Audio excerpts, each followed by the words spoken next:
Hey everybody, I'm Dr. Bauer from LaPar, and today we're going to continue our series on fear-free practice. The most important thing we're talking about today is reducing fear, anxiety, and stress actually starts prior to arrival at the animal hospital. Planning for the visit and then transportation are big key factors in reducing our pet's anxiety and stress. First off, planning for the visit, things like do I need to use a special, like a side entrance or a separate entrance to bypass some congestion in the waiting room with my pet to avoid anxiety? Is there a better time of day to come? Is there a day in the the time frame where the hospital is a little bit slower, less congested? Is that a better option for your pet? The other thing is to actually the signs that we talked about for fear, anxiety, and stress. Have you guys watch those things at home and to see if we can avoid certain cues from us that help contribute to that stress and anxiety for our pets.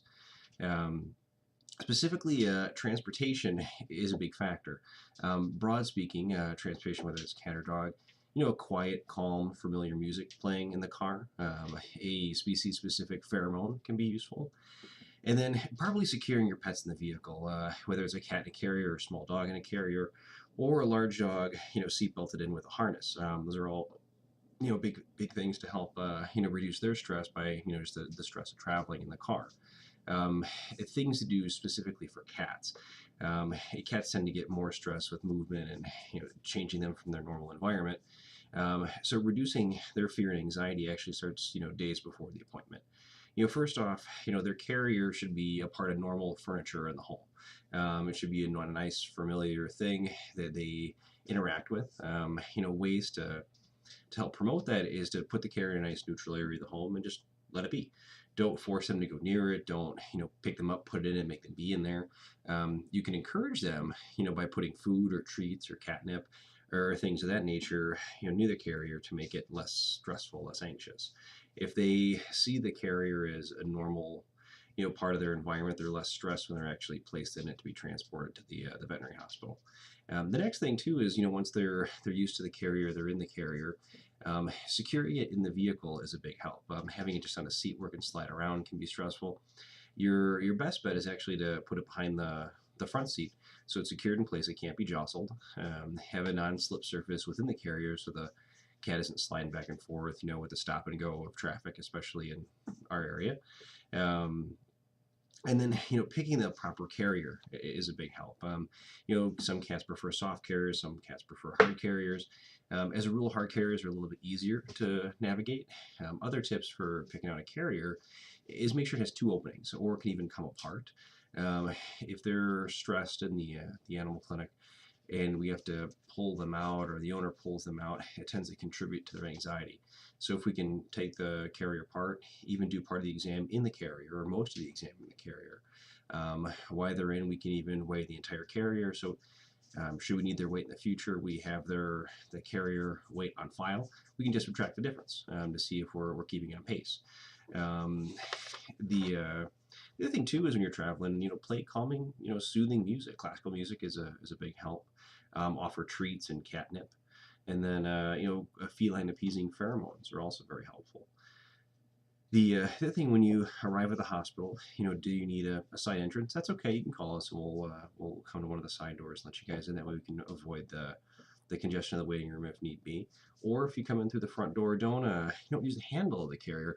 Actually hold the carrier close to your chest as if it's like a fragile gift. This is helpful because it helps reduce the cat's jostling back and forth in the carrier when we're swinging our arms walking.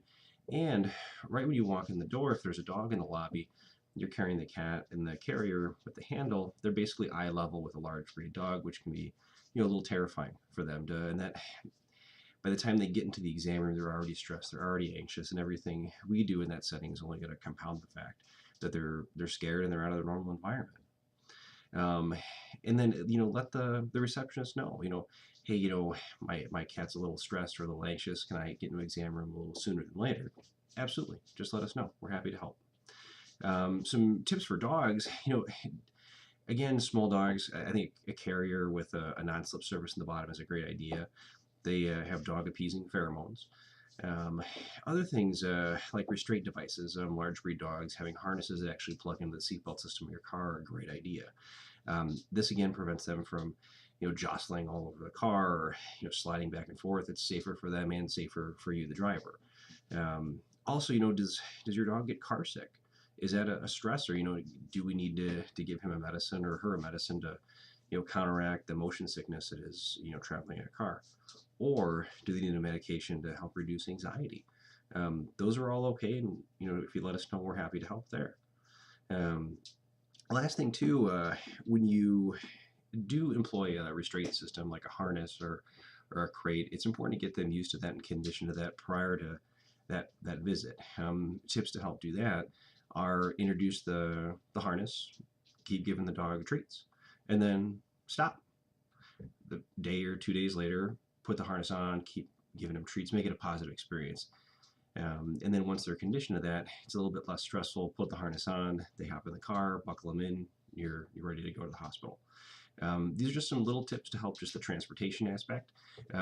If the dog or the cat arrives stressed, everything we do in the clinical setting is going to make that worse. So we want to see if we can reduce their stress even prior to the visit, and then hopefully when they're in the hospital, we can employ some of the fear-free techniques we're going to talk about and make their visit even better.